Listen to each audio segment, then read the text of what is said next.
The Declaration of Rights protects freedom of expression, freedom of religion, the right to keep and use weapons, freedom of assembly, and freedom of petition.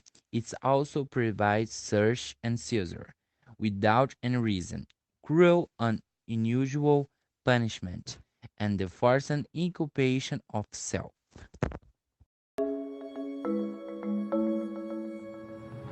Human rights is,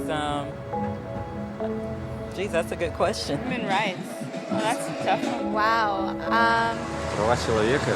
I don't even know how to give that a definition. I would probably have to do a little bit of homework or something. Any right that I think just as a normal, human, any. The rights that humans have. Oh, that's a very large debate. Mezclar gibt so mange ting. Tú le puedes preguntar a 20 personas y te van a dar 20 diferentes opiniones. Non saprei, è una domanda complicatissima. Guess we just take them for granted that they're there, but we don't even consider what they are.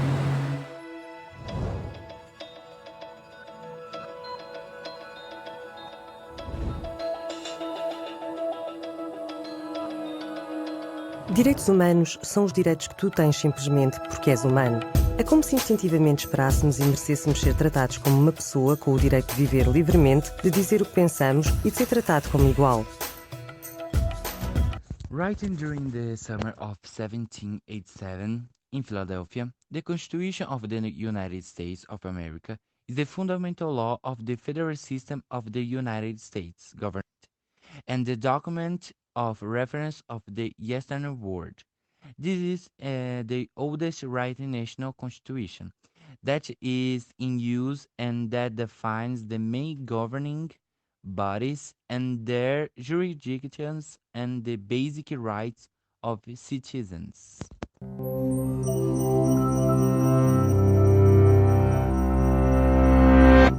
The idea of human rights is that each one of us, no matter who we are or where we are born, is entitled to the same basic rights and freedoms.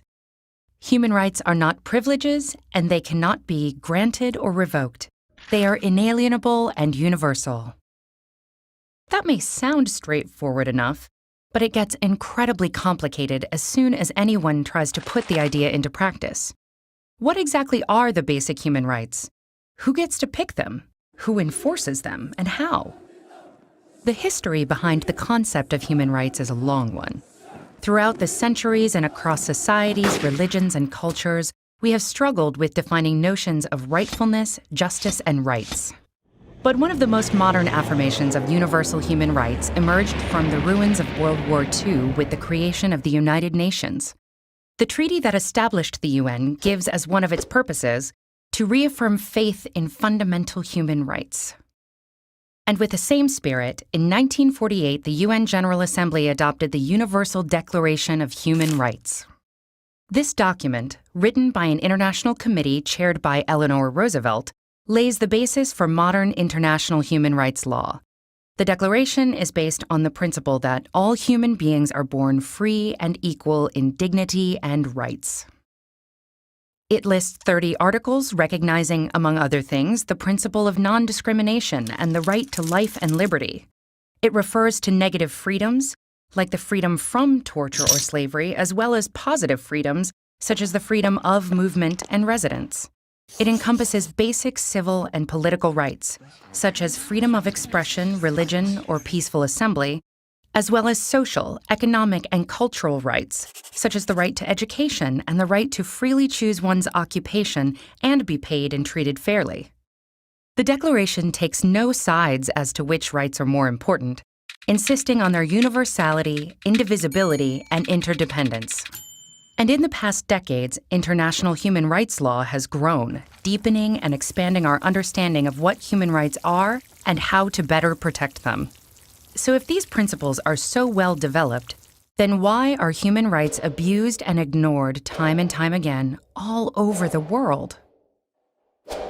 The problem, in general, is that it is not at all easy to universally enforce these rights or to punish transgressors.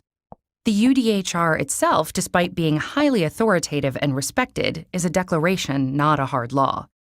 So if these principles are so well developed, then why are human rights abused and ignored time and time again all over the world?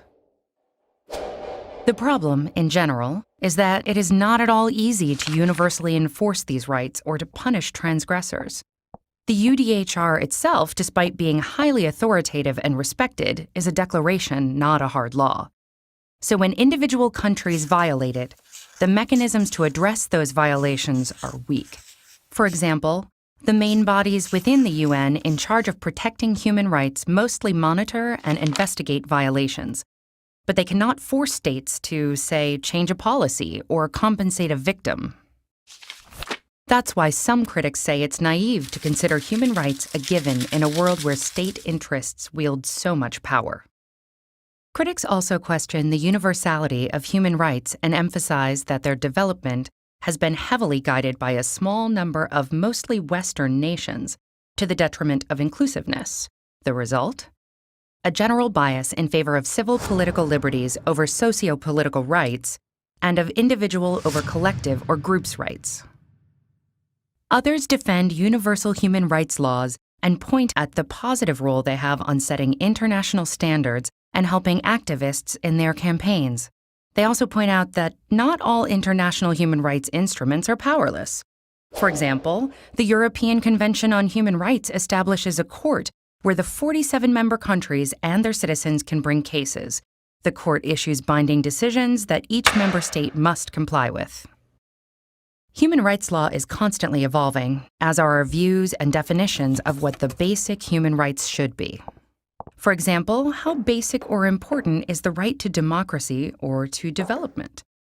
And as our lives are increasingly digital, should there be a right to access the internet? A right to digital privacy? What do you think? Philosophy establishes the thoughts are autonomous and independent of the individual will, and that they are born and perform their functions under the influence of their own or other physical or moral states. Its purpose is to free the mental faculties from the suggestive influences so that the individual thinker better understands the true goals of life. Logosophy presents itself as a new and conclusive science by making known a method and a set of disciplines that aim to bring man to the knowledge of himself, of his fellow man, of God, of the universe, and of its eternal laws, and also as a new way of feeling and the conceiving life by present a new conception of man, of his physical and mental organization, and of human life in its broadest possibilities. Free speech has generated a lot of autonomy for Americans, much more than just words. It has paved the way for other kinds of freedoms that underlie American society. It is very important to the United States as it was used for the search for rights, generating a new American democracy, ended up creating a large space in the entertainment industry where artists are free to create music, movies, documentaries, and other medias. In fact, much about limits of freedom of expression has been debated. When words of hatred or offensive comments are spoken, a limit turns into a necessity. However, limits are being used as an argument of tools that avoid her critics, what is very dangerous for democracy and puts it at risk. As a conclusion, we can note that freedom of expression in the United States is an example that everyone has your own space and can reach their beliefs. The United States of America has a long and extraordinary tradition of freedom of religion, a virtue that was incorporated into the nation's early documents and advocated by its founders. Consecrated was a promised freedom in the U.S. Bill of Rights, Religion's freedom is a first among other essential freedoms and often referred as basic freedom. It is characterized in this way as it allows and projects many other human freedoms, such as freedom of expression. Indeed, a culture of freedom and peaceful democracy in the United States has emerged largely with an enormous respect for religious freedoms. And peaceful democracy in the United States has emerged largely with enormous respect for religious freedoms. Like the United States, many other countries have also come to recognize this fundamental freedom and use the Essentials Part and many other articles in such signs the individual religious freedoms as a fundamental human right. Like the United States, many other countries have also come to recognize this fundamental freedom and use an essential part of their neighbors. The United Nations, in the Universal Declaration of Human Rights, and in many other articles in such signs then identified religion's freedom as a fundamental human right. Freedom of religion is consecrated in the U.S. Constitution. The First Amendment of the Constitution states that Congress shall not enact any law that respects the establishment of religion or forbids its free exercise. Religion is important to Americans. 76% of all Americans belong to a religious group, and there are about 3,000 religious groups in the United States. Religion in Americans' lives and the diversity of those religions practiced testify to the value attracted to freedom of religion. The idea that people should be able to follow their conscience in how to worship the belief or religion has been part of American identity since the dawn of time. On September 23, 2019, at a UN Trump General Assembly, it states and highlights. Unfortunately, the religious freedom enjoyed by U.S.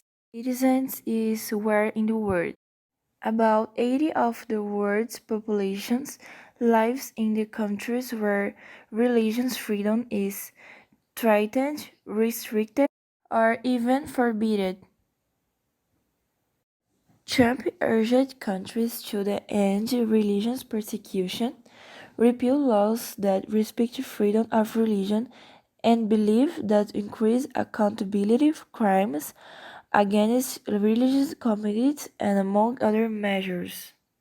In October this year, Pope Francis and the United States Secretary of State reaffirmed the community of the United States and their role to promote religious freedom around the world, and in particular to protect Christian communities in the Middle East.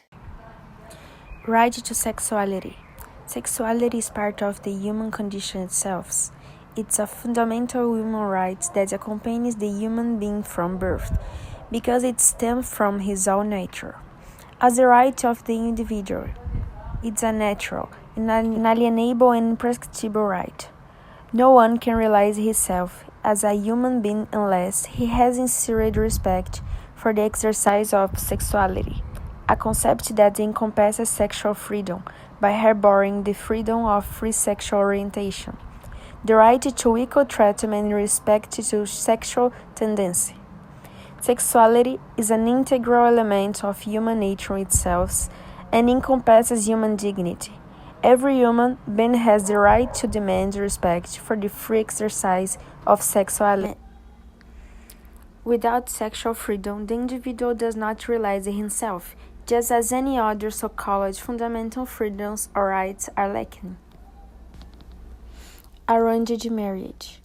They still exist today in countries like Libya, the arranged marriage, where underage girls are forced to marry for the benefit of the family against their will, an act that hurts the rights of liberty, established in the world which unfortunately differ in countries such as Libya, Iran, Iraq, among others.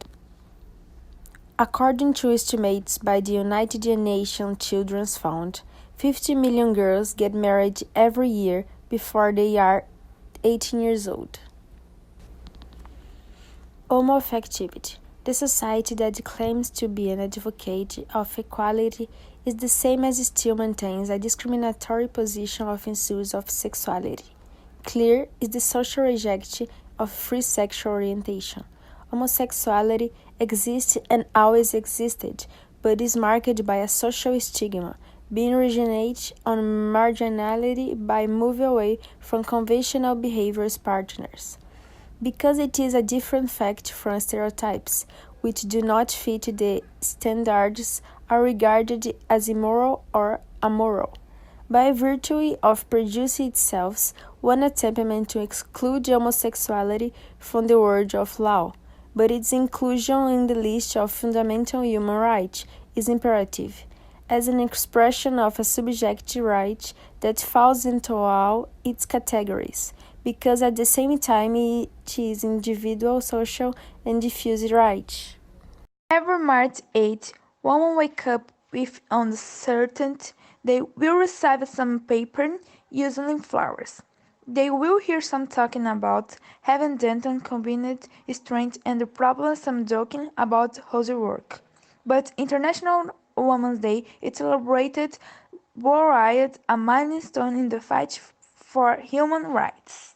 Was born of a series of women's manifestations for better working conditions in the 20th century, and is used to generate reflection of the long road in the equality path. The first celebration of National Women's Day took place in the wake of labor claims. In May 1908, about 1,000 women organized an equality demonstration in the United States. In the early 1900s, strike followed by the textile industry, the main employer of the workers at the time. One of the most significant struggles for women that marks the beginning of the feminist movement is the right to vote. Women organizing for the right to speak out politically occurred almost simultaneously in the United States. In 1869, the National Association for Women's Suffrage was created in New York. Women had the first victories in the struggle for access to education in the 19th century. In 1837, women were allowed to enter universities in the United States.